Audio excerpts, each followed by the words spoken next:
Olá a todos e sejam bem-vindos. Hoje estamos recebendo Brian Berlichik, ex-fuzileiro naval do Zetoslane e especialista em segurança internacional, com foco principalmente na Eurásia.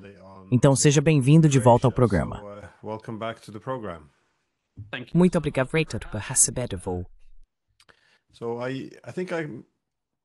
Então acho que provavelmente pertenço ao grupo de pessoas que teve algum otimismo inicial em relação ao Trump. Ou seja, eu achava que ele acreditava, um pouco como eu, que para salvar a República seria necessário reduzir o império e se ajustar às realidades, já que ele não era tão consumido pela ilusão liberal como todo o resto. Ou seja, a ideia de que os Estados precisam dominar para que os valores democráticos liberais sobrevivam. No entanto, o que vimos agora, claro, na última semana foi primeiro o Irã, no meio de negociações com os Estados Unidos, depois Israel, lançando um ataque surpresa ao Irã, com obviamente o apoio dos Estados Unidos, e então Trump anunciando que levaria 14 dias para pensar sobre o que fariam, e depois também atacando o Irã.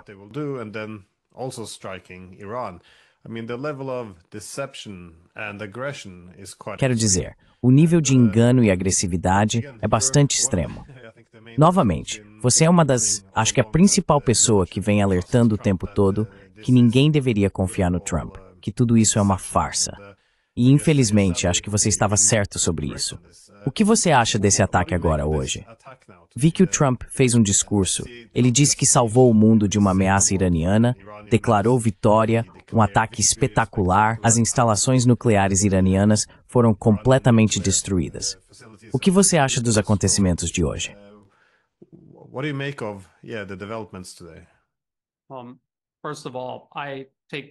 Antes de tudo, não sinto nenhum prazer em ter previsto isso, ou em estar certo.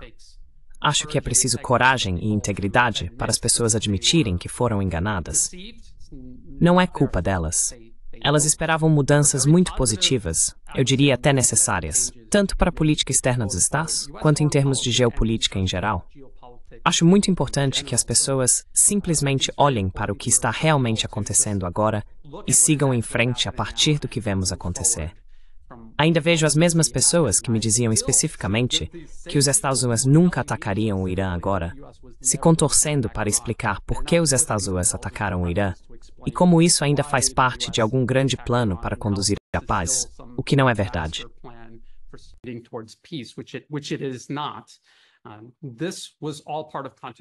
Tudo isso fazia parte de uma continuidade de agenda. O presidente Trump, durante seus primeiros 4 anos no cargo, ajudou a moldar o campo de batalha geopolítico para esse conflito específico. Muitas pessoas estão dizendo que talvez isso seja parecido com quando o presidente Trump matou o comandante iraniano de alto escalão, general Qasem Soleimani, e como permitiram que o Irã atacasse bases dos Estados Unidos, e tudo se acalmou depois. Mas o que as pessoas parecem esquecer é que todo o objetivo de matar o general Qasem Soleimani era justamente moldar o campo de batalha geopolítico para essa guerra que vemos escalando hoje. Como você destacou em seu comentário inicial, esse foi um ataque israelense contra o Irã, viabilizado pelos Estados Unidos.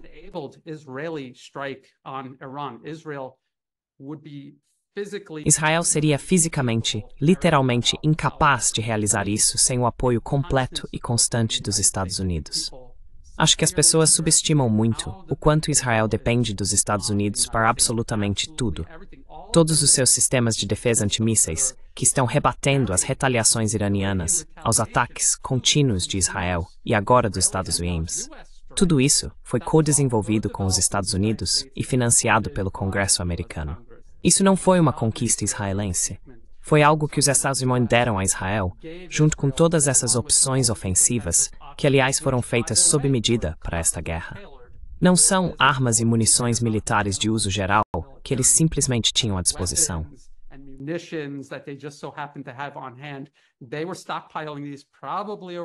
Eles estavam acumulando esses recursos, provavelmente ao longo dos governos Biden e Trump, para exatamente esse ataque. Então foi premeditado, e eu detesto continuar mencionando isso, mas eles colocaram esse plano no papel, e ele está disponível publicamente desde 2009.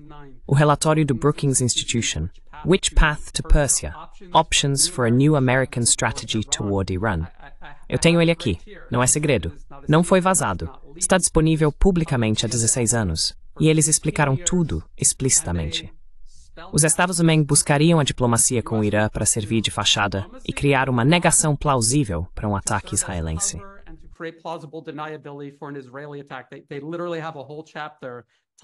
Eles literalmente têm um capítulo inteiro intitulado Deixe para o Bibi permitir ou incentivar um ataque militar israelense, onde explicam como os Estados Unidos usariam a diplomacia para se distanciar de um ataque que admitem que os próprios Estados Unidos teriam que viabilizar.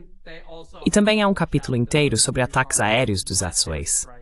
E eles já disseram que essa não é uma opção que seria usada isoladamente. Seria apenas uma entre várias opções. O próximo passo, de acordo com esse documento, é esperar ou fabricar uma provocação iraniana que os Estados Unidos possam usar como justificativa para ampliar ainda mais a guerra. É exatamente aí que estamos agora.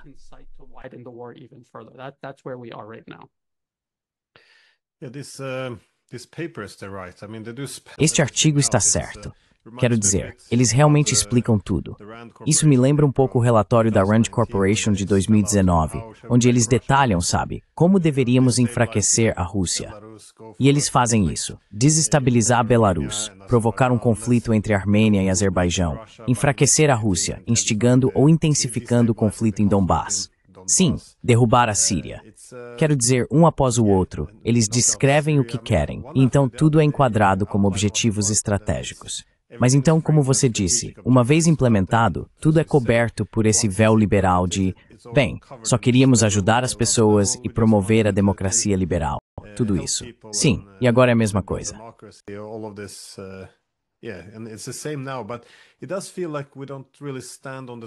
Mas parece que não temos realmente uma narrativa forte, como tínhamos no passado. Quero dizer, no Iraque, tudo foi preparado com bastante antecedência.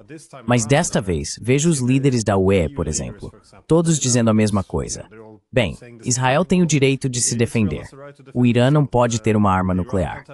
Mas isso não significa muita coisa quando você lança um ataque surpresa contra um país que não está desenvolvendo uma arma nuclear. Então, acho que a narrativa não está presente. Acho que isso vai ter grandes implicações, porque encobrir essa política de poder tão bárbara sob o véu da democracia liberal costumava funcionar no passado. Só que agora não vejo isso funcionando. I just don't see it working now. É um ponto muito bom. E isso é algo para o qual também venho tentando chamar atenção. O fato de que os Estados Unidos estão sem tempo. Eles têm esse plano de reafirmar a liderança americana, o que eles chamam de liderança, eu chamaria de primazia, hegemonia, sobre o planeta. E vemos o mundo multipolar crescendo e tomando forma. Podemos ver a China crescendo exponencialmente. Podemos ver as capacidades militares russas e chinesas fechando essa diferença, reduzindo a superioridade militar americana. E eles estão sem tempo. Se esperarem 1 ano, 5 anos ou 10 anos para fazer isso, não terão mais nenhuma oportunidade real de fazer e possivelmente ter sucesso. Eles podem não ter sucesso agora. Podem ter sucesso agora por causa da ousadia disso e de quantas pessoas parecem ter sido pegas de surpresa novamente, apesar do plano estar escrito em um documento público há 16 anos.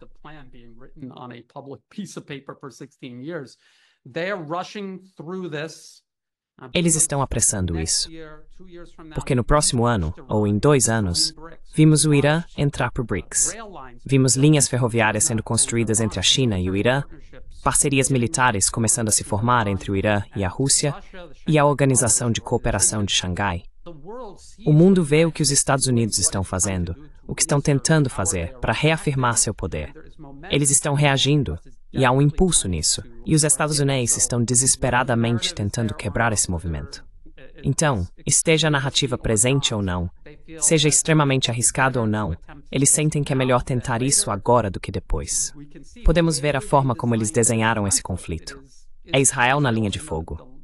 Todo mundo me diz que Israel é o mestre, os Estados Unidos são o fantoche, mas os Estados Unidos usaram Israel para provocar isso, assumir a responsabilidade e absorver o peso da retaliação.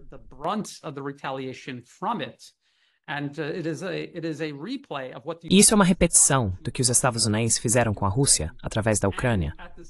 E ao mesmo tempo em que fazem isso, estão correndo para criar uma dinâmica semelhante na Ásia-Pacífico contra a China. Então eu concordo com você, acho que a narrativa ainda não chegou lá. A parte lamentável é, mais uma vez, a natureza humana.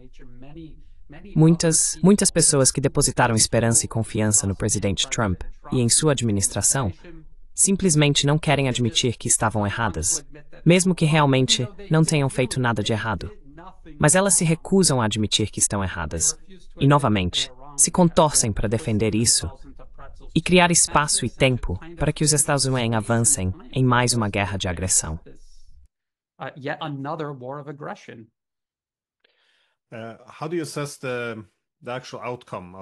Como você avalia o resultado real dos ataques? Porque, como eu disse, Trump imediatamente afirmou que foi um grande sucesso. Nós obliteramos tudo, todas essas 3 instalações nucleares. Agora ouvimos do Irã que eles haviam removido grande parte, se não todo o material em preparação, e também que as bombas anti-bunker, na verdade, não atingiram seu alvo em Fordo, que é o local realmente bem fortificado e profundo no subsolo. E você tem alguma outra informação sobre o sucesso da SIC americano?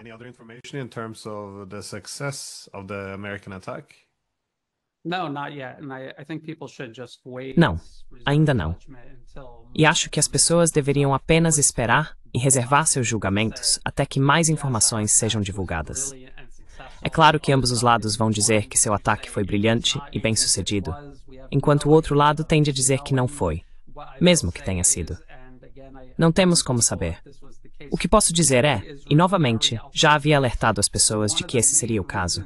Ao permitir que Israel realizasse esses ataques, um dos principais motivos e objetivos era moldar o campo de batalha antes de uma intervenção dos Estados Unidos.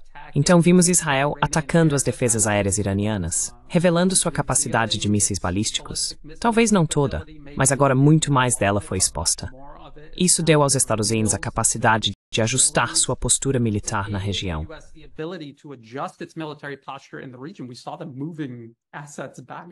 Vimos eles movendo ativos de volta.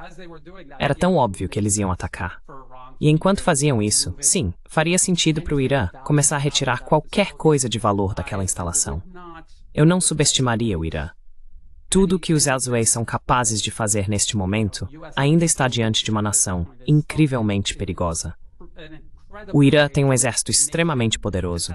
Sim, já falamos sobre como ele está sobrecarregado em termos de produção militar industrial, mas ainda possui capacidades imensamente perigosas.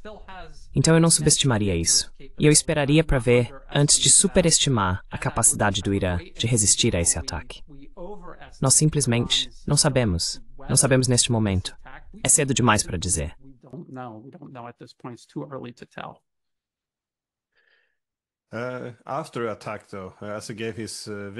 Depois do ataque, porém, ao fazer seu discurso de vitória, Trump me lembrou um pouco Bush pendurando a faixa missão cumprida.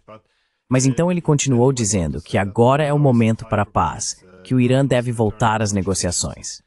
De novo, é meio surpreendente que eles estavam na mesa de negociações quando foram atacados. Mas o que você acha disso? Isso é a capacidade dos Estados Unidos ou de Trump de atacar o Irã e depois avisá-lo. Não ouse retaliar. Agora você terá uma chance de paz se recuar e nos deixar bombardeá-lo sem consequências. Você vê isso como sendo, até que ponto isso pode ser bem-sucedido? Ou acha que é apenas uma forma de tentar fazer o Irã parecer agressivo? Porque eu simplesmente não consigo imaginar nenhum cenário em que o Irã não retalie, mesmo que seja contra os Estados Unidos, que são esmagadoramente poderosos.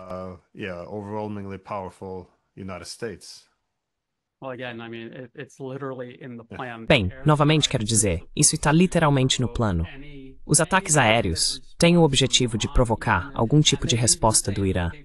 E eles até dizem no documento que mesmo que o Irã não nos ataque diretamente, podemos pegar qualquer coisa que eles façam, ou até mesmo que não façam, e atribuir a Teherã usando isso como pretexto para ampliar a guerra com o Irã. Então sim, está claro que os Estados Unidos nunca tiveram a intenção de chegar a qualquer tipo de acordo com o Irã. Quando realmente pensamos sobre isso, os Estados Unidos não tinham nenhum direito de levantar essa questão com o Irã em primeiro lugar. Eles não são os árbitros dos programas nucleares do Irã ou de qualquer outro lugar do planeta, exceto dentro das próprias fronteiras americanas.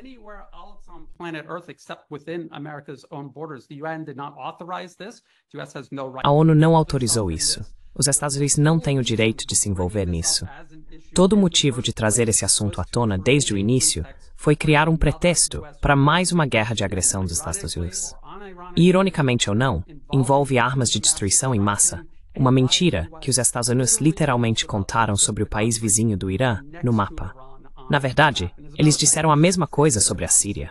Então, quero dizer, 3 nações que estão muito próximas umas das outras na região. 3 mentiras, 3 guerras de agressão.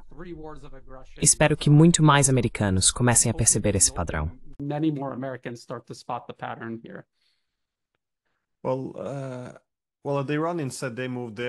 Bem, os iranianos disseram que retiraram seu material sensível.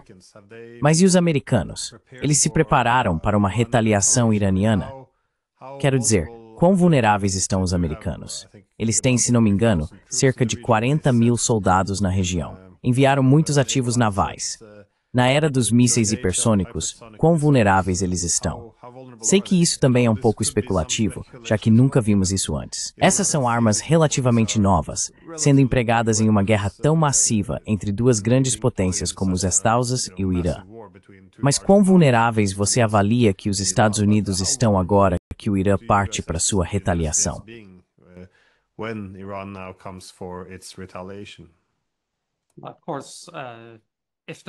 Claro, se houver ativos dos Estados Unidos ao alcance, eles estariam sujeitos à retaliação iraniana. Os Estados Unidos disseram que estavam se movendo, e muitas fontes online afirmaram que os Estados Unidos estavam retirando ativos do alcance dos mísseis iranianos. Eles têm ativos na região. Mas eu acho que parte da estratégia dos Estados Unidos neste momento, porque percebem que muitas pessoas veem isso como a invasão do Iraque em 2003 novamente, armas de destruição em massa novamente. Um navio dos Estados Unidos sendo atingido e afundado, com centenas de perdas de vidas sem precedentes de militares americanos, pode ser a provocação que eles estão procurando para justificar a guerra, gerar apoio para ela e ajudar a escalá-la.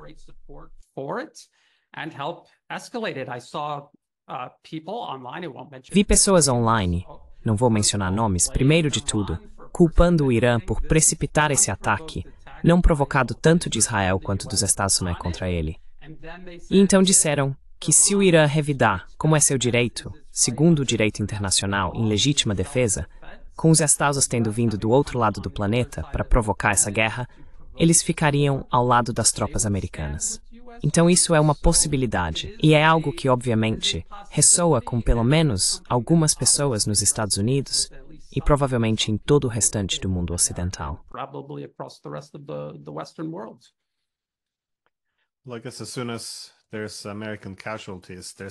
Acho que assim que houver baixas americanas, o instinto racional da natureza humana dá lugar a um instinto muito diferente, que é a psicologia de grupo. Quando você vê seu time sofrendo perdas, tudo se resume a nós contra eles. Você apoia o nosso time ou o time deles. Então isso pode ter um impacto enorme. O passado é passado. A questão passa a ser, de que lado estamos?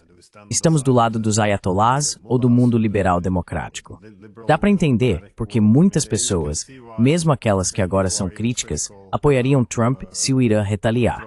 Mas, novamente, não sei como poderiam não apoiar. Então, como você vê a escalada a partir daqui?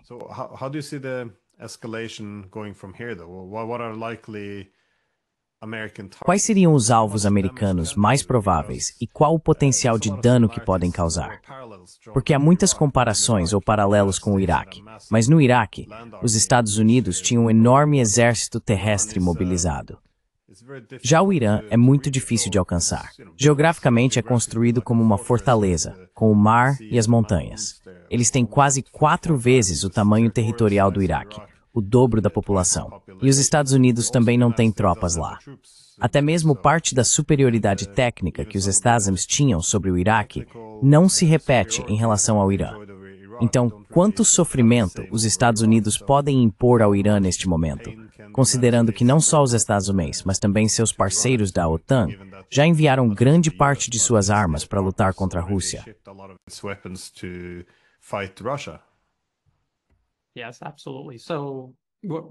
Sim, absolutamente. Estamos assistindo ao desenrolar do conflito neste momento. Ouvi dizer, e não sei se é verdade, mas a mídia ocidental está noticiando que o Irã está retaliando ao atacar Israel. E se você pensar bem, faz muito sentido do ponto de vista do Irã. Se eles atacassem alvos dos Estados Unidos, aconteceria exatamente o que nós dois concordamos. Provocaria uma reação irracional do público americano. Há pessoas na mídia, inclusive infelizmente na mídia alternativa, que alimentariam esse fogo, e isso tornaria o problema do Irã ainda pior. Então, ao atacar Israel, força Israel e também os Estados Unidos a continuarem expandindo suas capacidades de defesa aérea. Esse é um recurso finito que os Estados Unidos possuem. Eles são incapazes de fabricá-lo mais rápido do que está sendo consumido.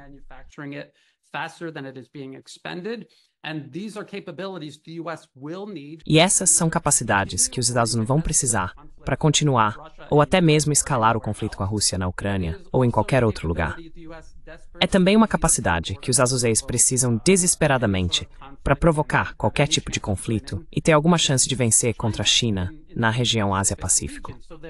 Então eles estão aumentando o custo ao retaliar contra Israel, que de qualquer forma é uma extensão do poder militar dos Estados Unidos na região. E isso evita, eu diria neste momento, uma provocação desnecessária de dar ao governo Trump exatamente o que ele procura, o que o documento de política de 2009 procura, um pretexto para entregar a eles para ampliar essa guerra, como já planejaram.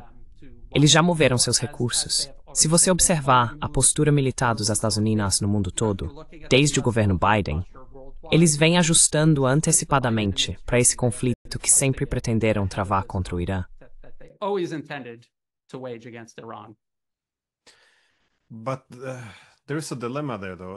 Mas há um dilema aí. Estou presumindo que os iranianos estão preocupados em dar aos Estados Unidos um pretexto e puxar os Estados Unidos ainda mais para dentro dessa guerra. Mas, certamente, não fazer nada encorajaria os iranianos. Na guerra contra a Rússia, vimos algo parecido. Ou seja, a OTAN teve uma escalada gradual ao fornecer armas mais poderosas, mísseis de longo alcance e apoiar ataques dentro da Rússia. Mas então a Rússia sempre enfrentava o dilema, ou revidam e a grande guerra com a OTAN, ou não revidam. Mas nessa cara, escmaus entre o outro análise de Beck pode permanentemente pes.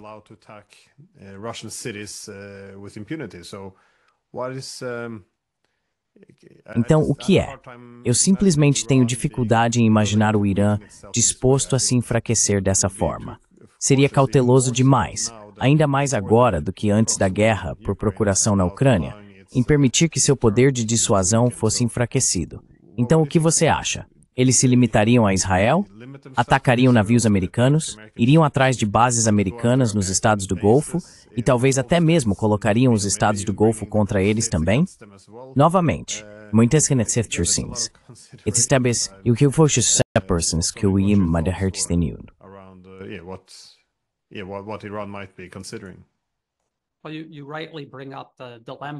Bem, você levanta corretamente o dilema que a Rússia enfrenta na guerra por procuração dos Estados Unidos contra a Rússia na Ucrânia.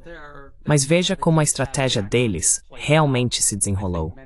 Acho que muitas pessoas diriam que eles têm a vantagem.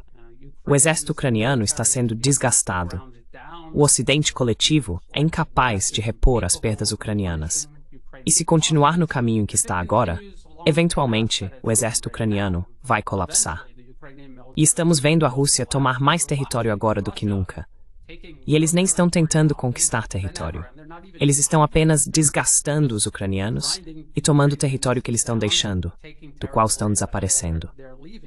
Então, se você pegar isso e aplicar ao Irã, talvez esteja ocorrendo um processo de pensamento semelhante.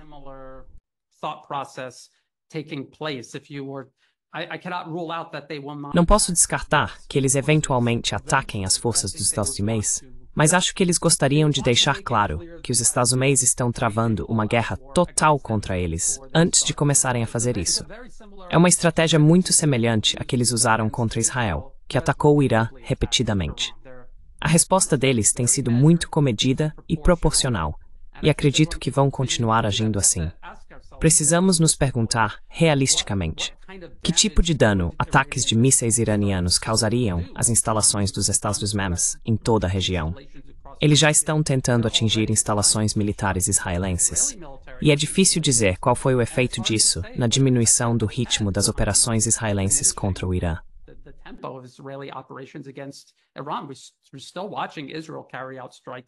Ainda estamos vendo Israel realizar ataques dentro do Irã. Então isso é um grande problema. E temos que lembrar que os lados não são Israel. Eles têm uma presença militar global e enormes recursos, além do alcance dos mísseis iranianos. É isso que a liderança iraniana precisa levar em consideração. Sei que muitas pessoas, emocionalmente, querem ver retaliação, porque isso é uma injustiça flagrante. É uma guerra de agressão escancarada, além de décadas de guerras de agressão. E para o presidente Trump, acho que em algum momento ele disse algo como o Irã é o valentão regional. Quero dizer, é uma audácia dizer isso quando sempre foram os Estados Unidos.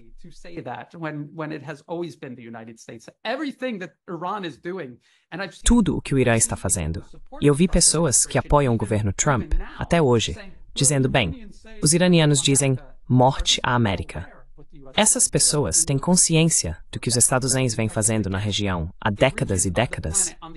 Novamente, essa é uma região do planeta do outro lado do mundo, de onde os Estados Unidos realmente estão localizados no mapa. Então só nos resta esperar para ver.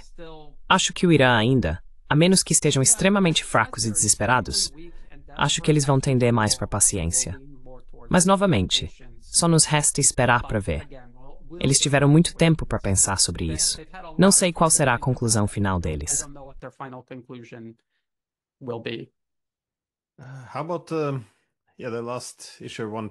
E quanto à última questão que eu queria explorar, que era a participação de atores externos. Você mencionou, bem, obviamente acho que isso é importante, porque tanto os chineses quanto os russos veem isso não apenas como um ataque ao Irã, mas também como um ataque a todo o modelo de integração eurasiana.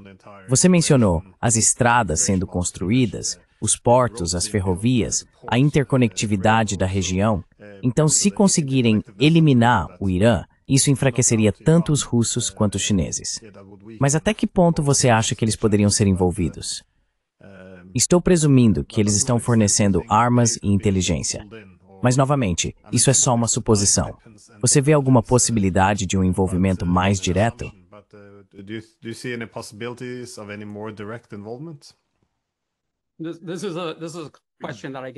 Essa é uma pergunta que recebo com muita frequência.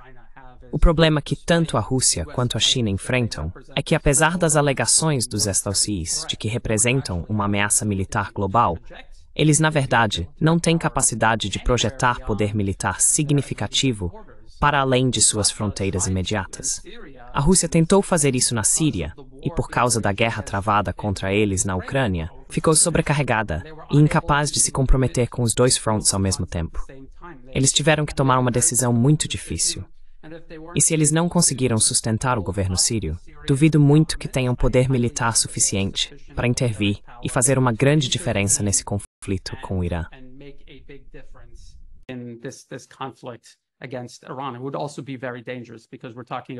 Também seria muito perigoso, porque estamos falando de 3 potências nucleares, se você considerar que Israel também possui armas nucleares, envolvidas em um conflito muito mais direto do que a guerra por procuração na Ucrânia contra a Rússia.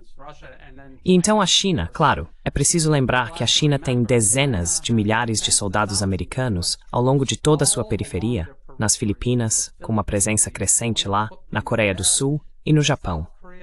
Há também centenas de soldados americanos dentro da própria China, na província insular de Taiwan, que é reconhecida pelo direito internacional e oficialmente pelo Departamento de Estado dos Estados Unidos como parte da China. E eles têm que lidar com isso. Há mísseis americanos apontados para eles ao longo de toda a sua costa, basicamente.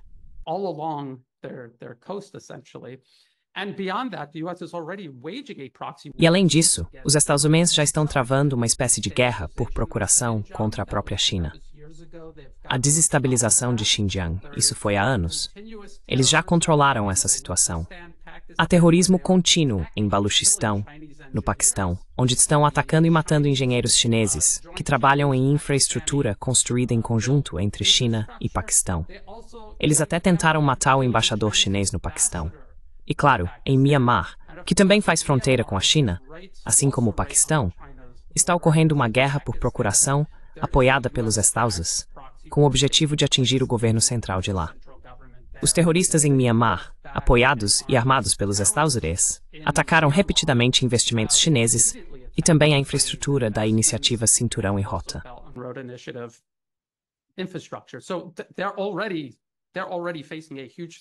Então eles já estão enfrentando uma grande ameaça. Eles responderam a essas ameaças. Eles não têm capacidade para projetar poder militar no Irã.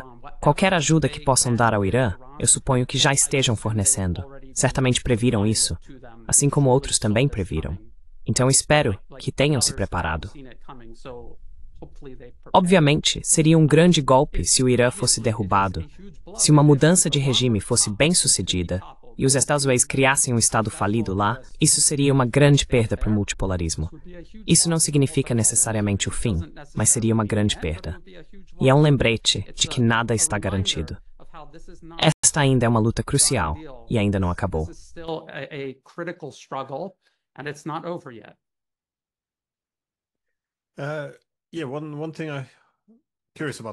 Sim, uma coisa sobre a qual também tenho curiosidade é o Paquistão, porque conversei com o Coronel McGregor e ele acha que existe a possibilidade de o Paquistão fornecer uma arma nuclear real ao Irã, caso o Irã fosse atingido por uma arma nuclear tática pelos israelenses.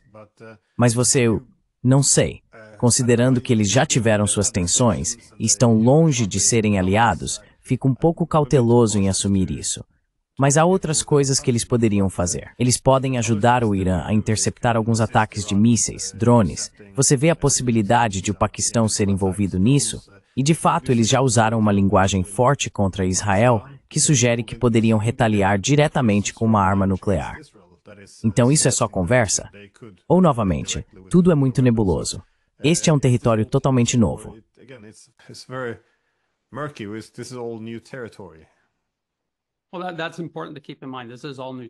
Bem, isso é importante ter em mente. Tudo isso é um território novo. Então, só porque é algo que nunca aconteceu antes, ou algo que achamos que normalmente não aconteceria, sempre existe a possibilidade. No entanto, eu estava ouvindo o presidente Erdogan, da Turquia, condenando Israel, o que sabemos que é apenas retórica vazia. Ele faz parte da aliança liderada pelos Estados Unidos, que vem desmantelando aliados do Irã em toda a região, deixando o Irã vulnerável e isolado antes mesmo desse ataque começar. Então, será que o Paquistão está apenas agradando sua própria população após esse conflito? Um conflito desnecessário que tiveram com a Índia? Quero dizer, desnecessário para ambos os lados. Eu não sei. Se eles estão fornecendo apoio material, é algo que você pensaria que a mídia ocidental estaria reclamando, chamando atenção e tentando pressioná-los a parar, assim como aconteceu com os países que apoiaram a Rússia na outra guerra por procuração não provocada dos Estados Unidos na Ucrânia contra a Rússia.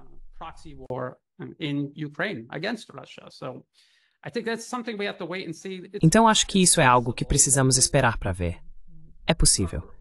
Quero dizer, o Irã se beneficiaria de mísseis balísticos adicionais, ou talvez de componentes, ou de ajuda na fabricação deles, ou de realizar certas ações além de suas fronteiras para impedir que os Estados Unidos e Israel ataquem e destruam essas capacidades, mantendo sua capacidade de dissuasão e ajudando a aumentar o custo para os Estados Unidos e seus aliados israelenses nessa guerra de agressão contra o Irã.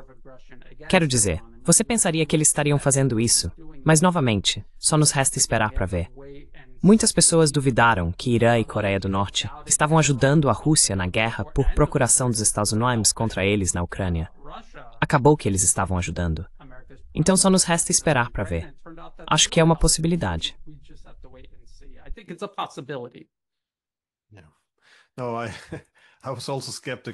Não, eu também fiquei cético quando ouvi isso pela primeira vez. Eu simplesmente não achei que eles iriam, exigir isso. Mas claro, é sempre bom ter aliados. Enfim, é isso, Brian. Muito obrigado por me deixar conversar com você. Esses são tempos interessantes, mas agora acho que estão mais assustadores. Acho que poucas pessoas percebem o que foi feito aqui. Isso vai ser algo muito diferente do Iraque. Então, mais uma vez, obrigado. Aris.